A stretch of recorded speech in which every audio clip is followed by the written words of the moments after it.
punto de fibra nerviosa rodeados por tejido conectivo.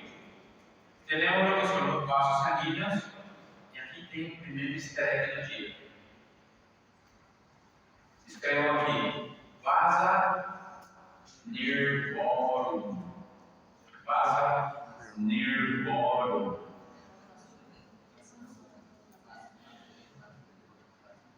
Vi na aula tem que ter pelo menos um benefício, né? Vasa nervorum.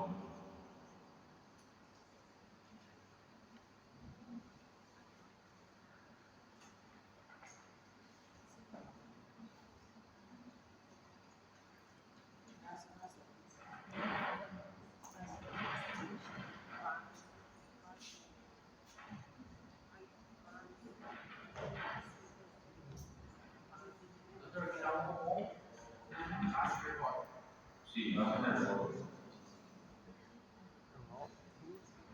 Oi? Eu vou explicar uma coisa. Por que lembrar de vasa nervorum é importante? Na verdade, existem 3 leitos capilares no corpo humano que são muito delicados. São mais frágeis, por falar de outro jeito, né?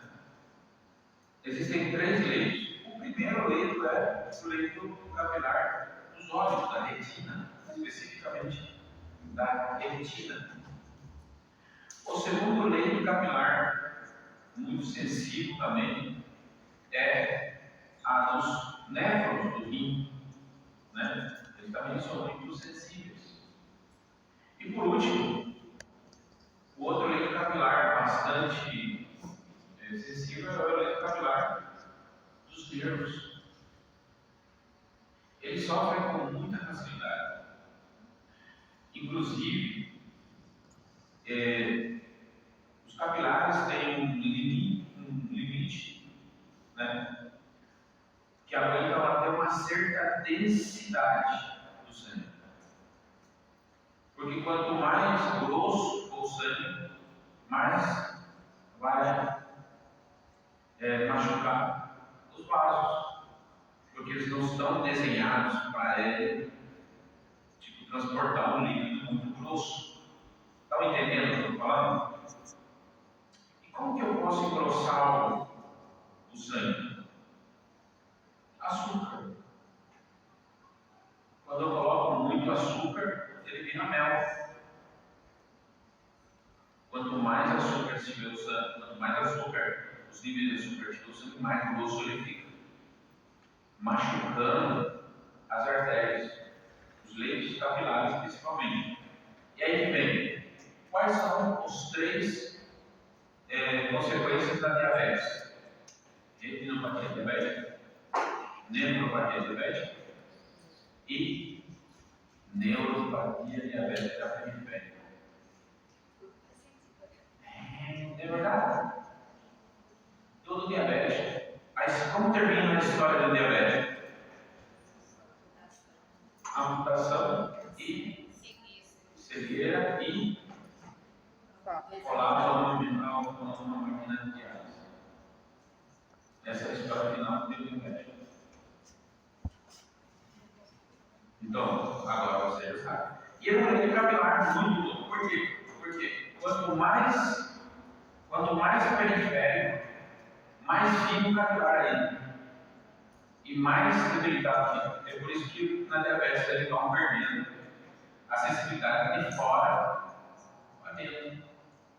Primeiro o dedo, depois a planta do pé, tornozelo, calcanhar. E assim vai subindo, tá vendo? Porque eles vão perdendo os nervos vão morrendo. Sem capilar, sem oxigênio, o nervo morre. Entendeu? Nossa, né? Eu vou parar por aí porque eu acabo viajando na maionese, depois eu me atraso na aula. A gente está muito atrasado. Ok. Temos o que seria a arquitetura dos nervos aqui. Nervos, temos o que seria o epineuron, H, aquele cara lá. Ele teve neuro e ele tem o neuro que está caindo. Vamos mostrar minha foto. Las razones, eu já falei isso, eu acho que eu coloco isso em cada slide. Prolongação da neurona que transporta impulsos elétricos. Mielina. A mielina, ela é uma estrutura formada por uma célula na qual é como se fosse uma bobina, fazendo o quê? Os impulsos pulem e ela fique mais rápida.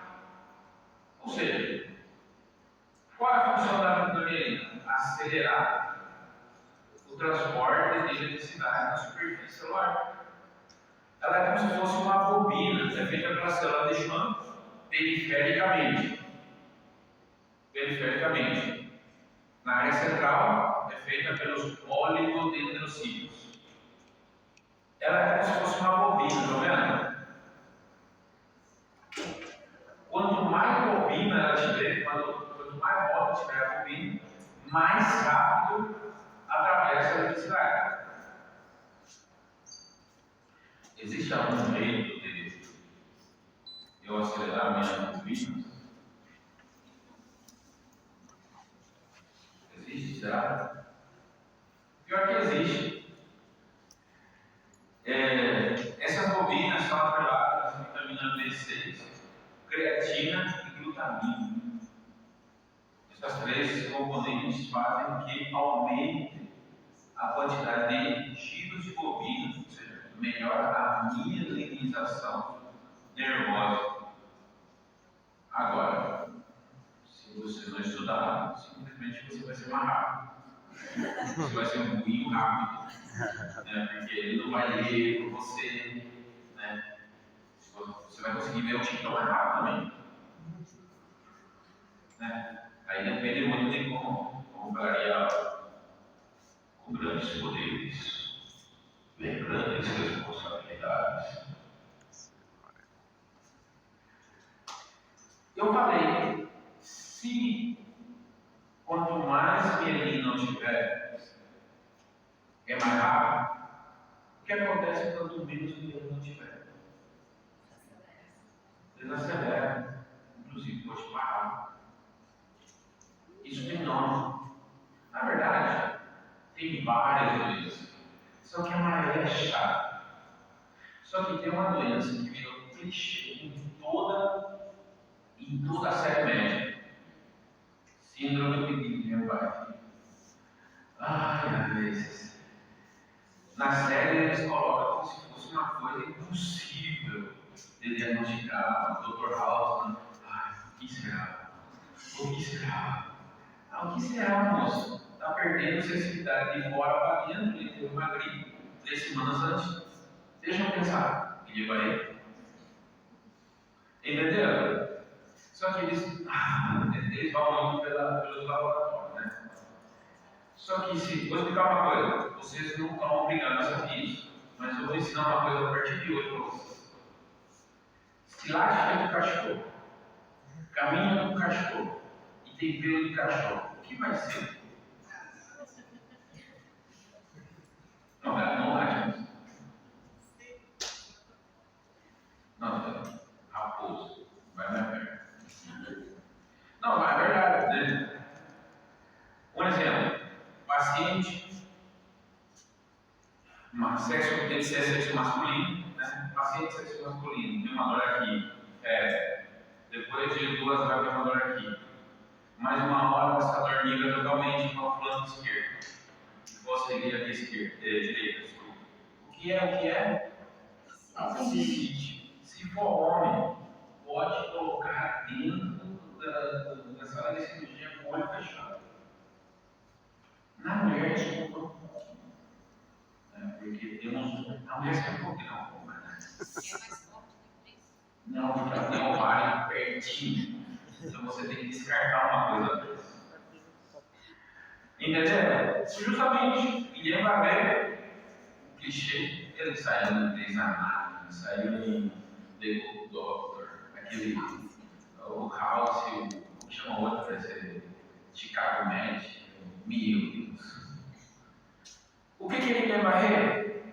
Perde a minha linha, fazendo que a transmissão seja muito lenta, a ponto de ser obsoleta. Quantas inspirações por minuto a gente tem?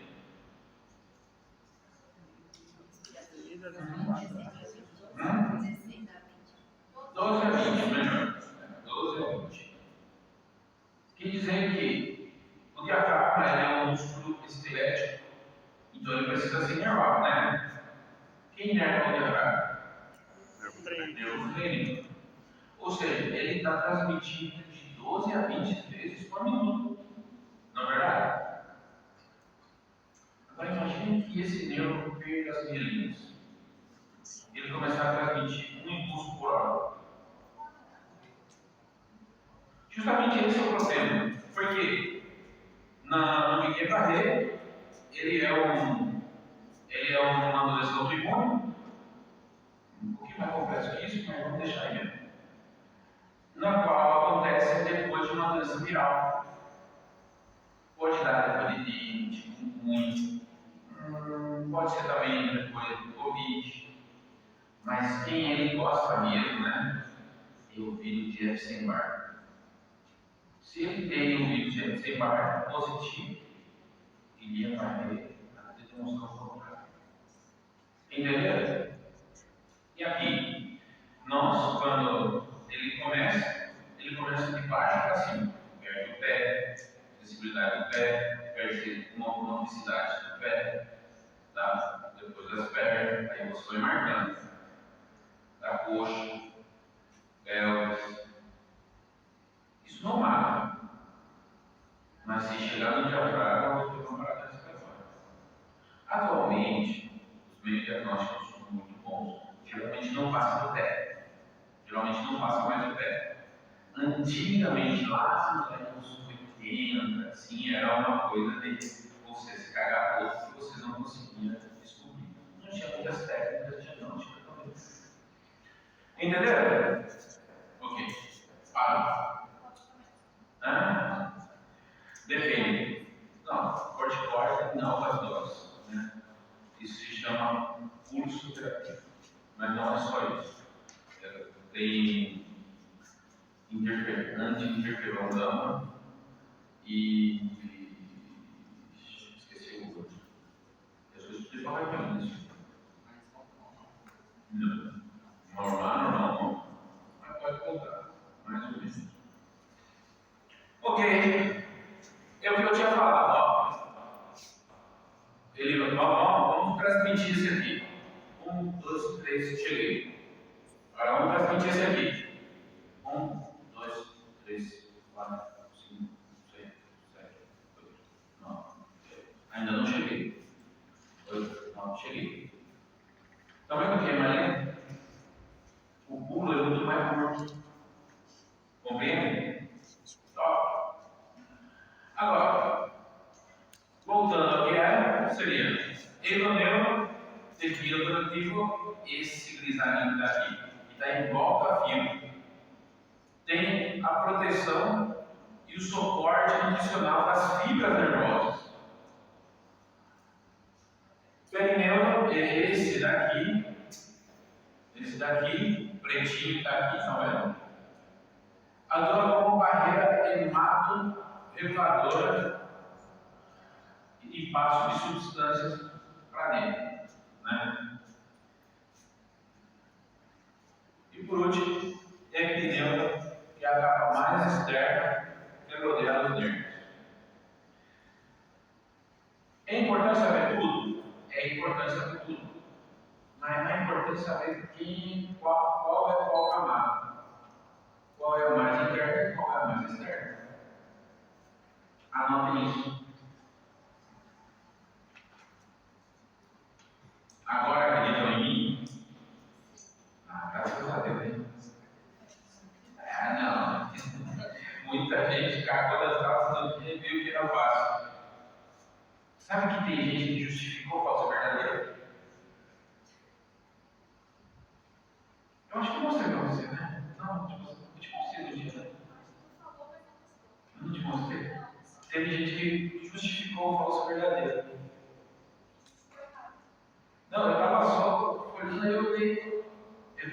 fonte, eu avisei que não era para justificar. Aí está tão cagado que acaba justificando. Foi? É importante saber tudo que ele é. Mas digamos que você está num dia ruim, não está com a cabeça no lugar. O que eu preciso saber? Em maior probabilidade, escapar. Vai cair pelas cores que estão aí, vai cair, então já anota, marca, sei lá o que você faz.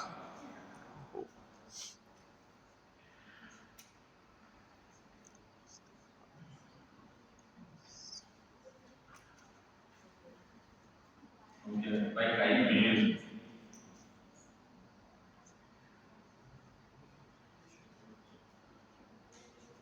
Cadê o leite? Eu não vou.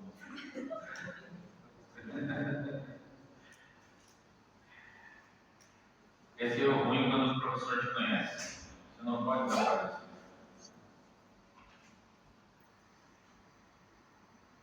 Foi? Bom, aqui diz classificação de Engler-Gazler. Classificação de Engler-Gazler. Bom, o nome parece difícil, mas é bem fácil do que vocês imaginam. Ele classifica A, B e C. Vamos fazer do outro jeito? Peraí, vamos fazer. Ó, esquece. Não olhe para cá, olhe para mim. Quando a classificação mais fácil que existe é de 1 a 4 ou de 1 a 3. Pô, mas isso é 1 a 2, né? Mas geralmente é 1 a 4, 1 a 3, né? Em vez de classificar nervos, vamos classificar carros. Carros. Por quê? Você não conhece carros? Né?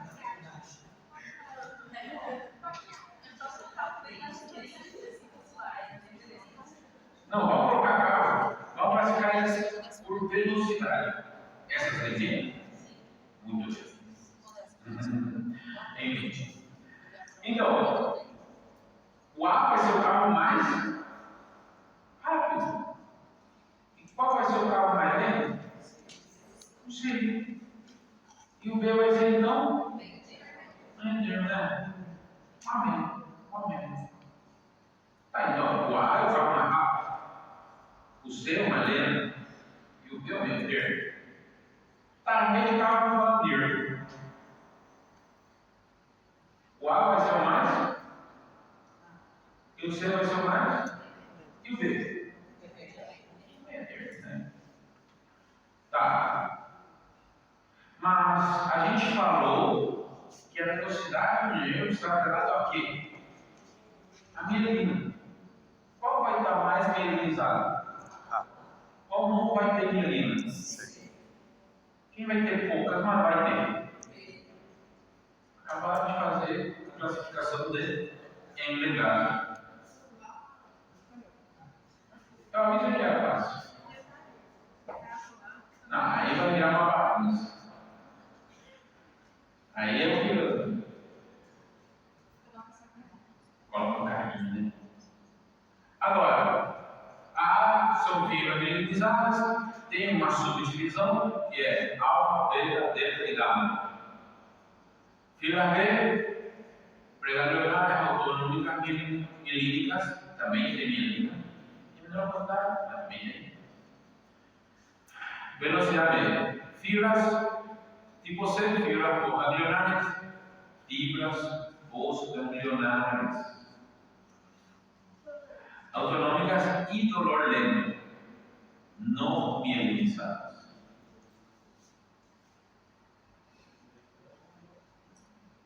Compreendeu? Das três, a mais famosa, a tipo C. Por quê? Ela faz o que é a definição de dolor crônico. Porque ela pode se ativar por primeira vez, né? Ela se ativa, mas ela pode ficar ativa de forma perpétua. Imagina que esse nervo que está ativado de forma perpétua está transmitindo dor. Existe alguma coisa similar? Sim, neuralgia trigêmea. Ela precisa muito pouco para se ativar, né? E uma vez ativa, não em todo mundo, mas uma vez ativa, ela pode perpetuar essa atividade sozinha. Entendeu? Ok, não vou ficar aqui. Vamos lá. Essa é a mesma coisa, só que de forma de quadro. Eu trouxe só porque esse estava colado no meu resumo e eu estudei desse jeito, não do outro. Aí depende do que vocês usam. Uma coisa que eu quero explicar para vocês não virar, as velocidades, essas velocidades aqui, essas eu não uso, tá? Essa só é da minha, né? Que sim eu usar, tá bom? E quando ativa assim, eu faço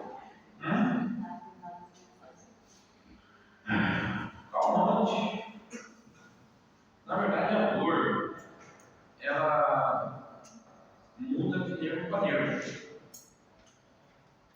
E muitas vezes, o fato da neurona se autorregular, o calmante começa funcionando bem. Aí o neurônio começa a se regular sozinho e vira mais sensível, tendo a necessidade de aumentar a quantidade de analgésico. Chegou uma hora que o analgésico é tóxico para outros órgãos. Entendeu? Aí que tá, a dor é uma coisa, inclusive, uma coisa que é tão estudada, que tem só uma clínica em estado só dedicada à dor. Tá. Na verdade, a classificação de Hollywood, né? Essa classificação que vocês estão vendo aqui, essa classificação, ela classifica 1, 2, 3 e 4. A junção dessas fibras, de todas elas, vai formar o que se chama tato epicrítico ou discriminativo. Que é quando você consegue fechar o olho e falar, esse é um negócio, esse tipo, trocar o slide. Né? Na verdade, poucos animais na Terra podem fazer isso. Muito poucos. Pode ser dizer que, tipo, imaginem a quantidade de memória armazenada que a gente tem que ter para poder identificar uma coisa só pelo tato. Porque o resto dos animais, o que fazem? Eles têm que olhar para poder entender o que tem lá. Entendem? Isso se chama tato epicrítico ou discriminativo. Que vou poder identificar objetos, coisas, zonas. Verdade? É a mesma coisa que você pega, está na escuridão, vê os buraquinhos, né? Aí você tenta. Nunca acerta. Quer levantar e vai ligar a luz. Entenderam? Desculpa, vamos colocar. Oi? Deficiente visual. Deficiente visual. Na verdade, tem uma diferença no deficiente visual. Na verdade, tem uma diferença. Por quê? Como é seu nome? Cara, quando você estava procurando a imagem, quando você descobriu o que era a imagem vinha na sua cabeça, porque ela já sabe, ela já viu. Agora, no sexo é só tato epicrítico. Não existe uma imagem por trás. Entendeu? Ele faz uma imagem na cabeça do tato, só ele. Compreendeu? É uma diferença muito grande. Inclusive, isso pode ser visto nas ressonâncias magnéticas. Quando a pessoa toca uma coisa, descobre que é a área visual brilha. Ela não viu. Como que ela vai ver se ela passou tocando? Mas no caso das pessoas que têm, ela brilha. Mas no caso, se a pessoa já nasce cega, ou tem uma diferença quando a pessoa... Não, aí também, né? Aí ela uma vez já viu esse objeto, né? Mas as pessoas que nasceram cegas só vai ser na parte crítica. Entendeu? Que é uma somatória de coisas. Forma, temperatura, porque ela falou maçanita, né? Ela falou textura.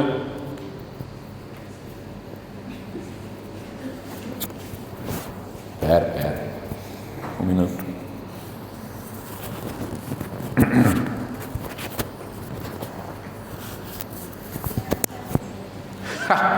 Quem quer dinheiro?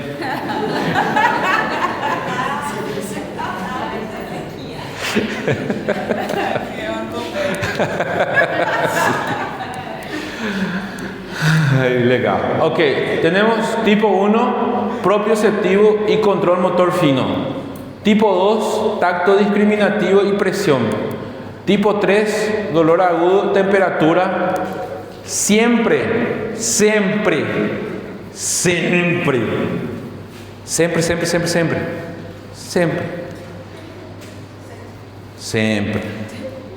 A fibra que está transmitindo temperatura também vai transmitir dor. Não esqueçam isso. Tipo, uma coisa tem muito a ver com a outra também, né? Imagina um calor excessivo, já vai queimar e tem que entender. Tipo 4, dolor lento, temperatura. É tipo amielínica, tipo C. Muito bem. Anotem, é outro quadro que vai cair. Não é talvez.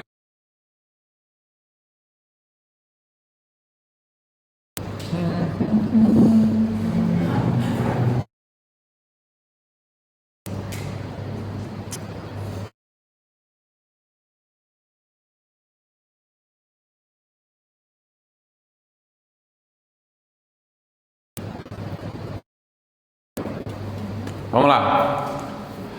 Finalmente chegamos ao tão anelado, amado, esperado, a pares craneais. Eu devia isso a vocês e eu trouxe hoje. Vamos fazer pares craneais. Primeira pergunta: quantos pares craneais nós temos?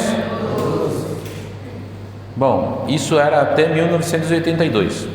Agora são 12 mais 1. E tem uma história muito legal por trás. Por quê?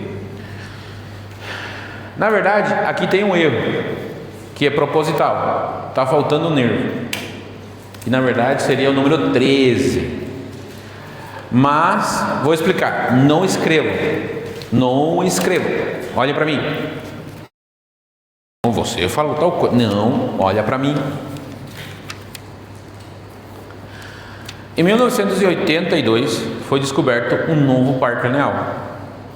E foi uma discussão de quase 10, na verdade foi descoberto um pouco antes, mas foi uma discussão aberta de colocar ele nos livros, porque revolucionou o jeito de que a gente vê o mundo.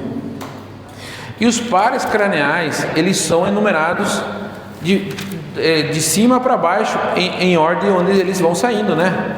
Ou seja, o número 1 é o que está mais em cima. Aí tem um problema. Eu descobri um novo par craneal que está em cima do número 1. Aí tem duas opções. Eu vou renomear todos eles. Não compensa. Já é muito velho. A nomenclatura de par craneal já tem mais de 300 anos. Sim, mais de 300 anos. Não compensa. 1700, na Nova Inglaterra, foi feita a primeira descrição de pares craneais. Imagina, todos os médicos sabem, já foram treinados, já sabem como é. Mudar não dá não.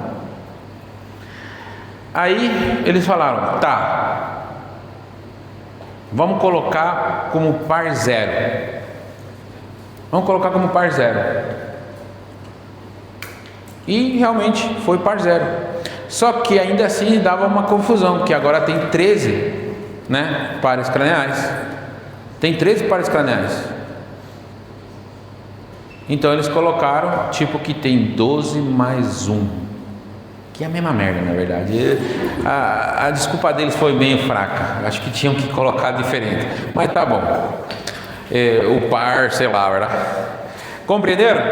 Vamos começar com ele? E ele é bem engraçado, na verdade, que se chama par craneal 0, nervo terminal. Não é piada minha, é piada do livro. Também chamado como o par esquecido, par olvidado, verdade? O nervo terminal, verdade? Qual é o problema desse nervo? Que ele tem uma diferença muito grande de origem real e origem aparente. E aqui vamos fazer uma pausa. O que O que você já deve ter escutado, quem veio da Argentina já deve ter estudado, quem veio de transferência já deve ter lido alguma vez, e os novos vão aprender hoje. Os pares craniais geralmente é o bicho-papão de neuronato. Mas e se eu falar que tem uma chave para você desvendar isso aí? Por quê? O problema é que quando o cérebro, você tem só um caminho, você tem que decorar. E quando você decora, você tem aquilo. É a mesma coisa. Meu filho vai trazer 1 quilo de pão e meia dúzia de ovos, né? Aí você vai, 1 quilo de pão, meia dúzia de ovos, 1 quilo de pão, meia dúzia de ovos, 1 quilo de pão, meia dúzia de ovos. Oi, Luiz! E aí, como tá? Era meia dúzia de pão e 1 quilo de ovos? A minha mãe vai me matar. Esse é o problema de você fazer. Por quê? Porque se você decorar e eu fizer uma pegadinha, você vai errar. Porque a pegadinha está desenhada para te distrair. Então, esse é um problema. Mas se você cada parte você vai compreender. Hoje eu vou explicar para vocês cada parte do porquê, tá? Para vocês não esquecerem. Só que talvez vocês não entendam o jeito que eu explique. Não é que eu seja o mago da ensinança. Não, talvez o jeito que eu explique chegue a você. Então pega essa frase que eu vou falar, coloca em alguma das IA para eles explicar para você. A chave para entender pares craniais é você compreender a diferença do que é uma origem real e o que é uma origem aparente. Essa é a chave para você entender. Eu vou explicar para vocês como funciona a origem real e a origem aparente aqui. Vou explicar do jeito chato e do jeito legal. Mas primeiro o jeito chato. Assim pelo menos fica mais divertido a aula. Ok.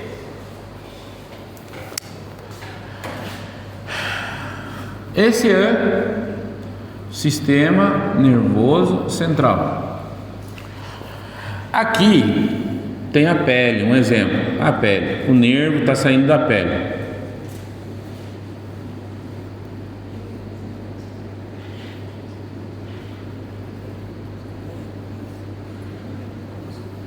O nervo sai da pele e vai, tá? Ele chega em um gânglio. No gânglio ele encontra um nervo e continua. Daqui vai até o sistema nervoso central. Tá. Ó. Qual que é o detalhe? Não escreve, olha para mim. Qual que é o detalhe?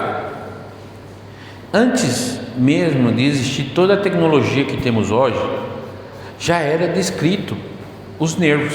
Como? Eles iam dissecando, iam seguindo como se fosse um barbante, né? O nervo começa aqui, eles iam seguindo e termina aqui, até onde estourava o nervo e eles falavam, termina aí. O que eles não sabiam é que isso continuava a nível microscópico. Por isso que eu falo, 300 anos atrás já tinha descrição de nervos, e 1000 anos atrás já tinha descrição de nervos. Eles descreviam os nervos como barbantes. Eles meio que não sabiam o que era, mas tem uma estrutura anatômica X que vai por aí. Então, eles começavam a ver como era a aparência deles, né? Ele tem uma aparência de folha de figo.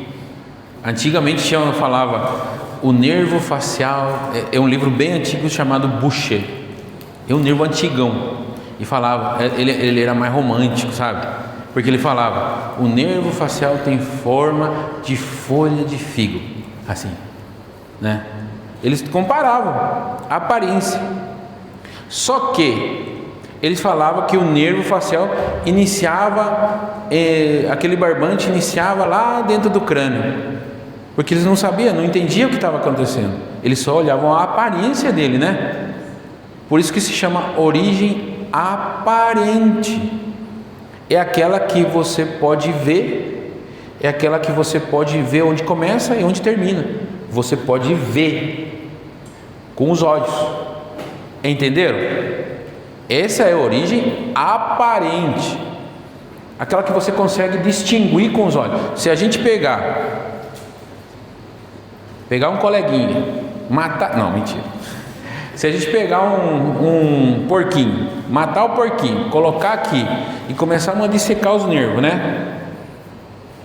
E a gente começa a ver o nervo, seguir o nervo, né? A gente está vendo a aparência dele, né? E a gente vê que termina um lugar, terminou lá.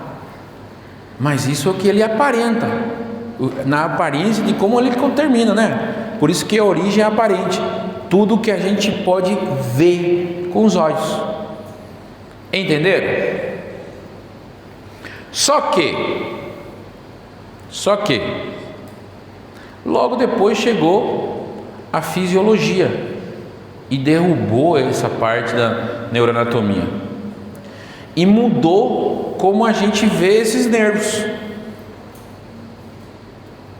E aí veio um novo conceito, que é: o nervo começa onde começa o primeiro impulso. Nesse caso, esse é o nervo sensitivo. O primeiro impulso você vai sentir aqui, ele vai começar aqui.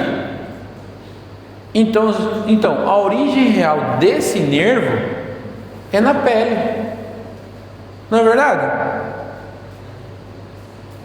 Não é no sistema nervoso central, é na pele.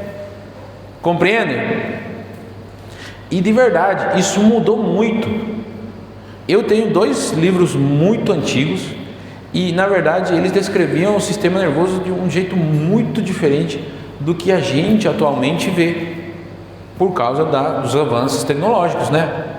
Então, essa é a origem real, onde começa o impulso, onde é a origem real de um nervo, seja qual for, onde começa o impulso daquele nervo. Essa é a origem real do nervo, das fibras nervosas dela. Entenderam? Quem não entendeu isso? Todos compreenderam? Agora, quantos nervos nós temos aqui? Né? 2 ou 1? 1 ou 2? 1.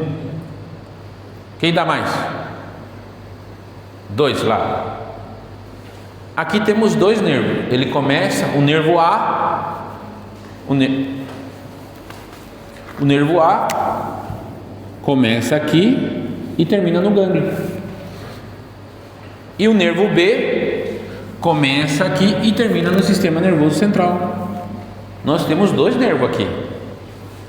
Entenderam? Aí que está. E a confusão que a gente muitas vezes tem na cabeça.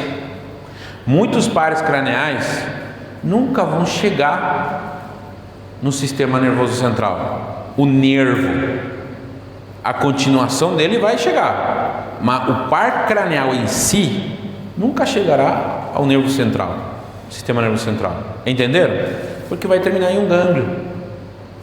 Principalmente se for sensitivo, talvez ele nunca chegue mesmo. Entenderam? Até aí compreendem? Ok.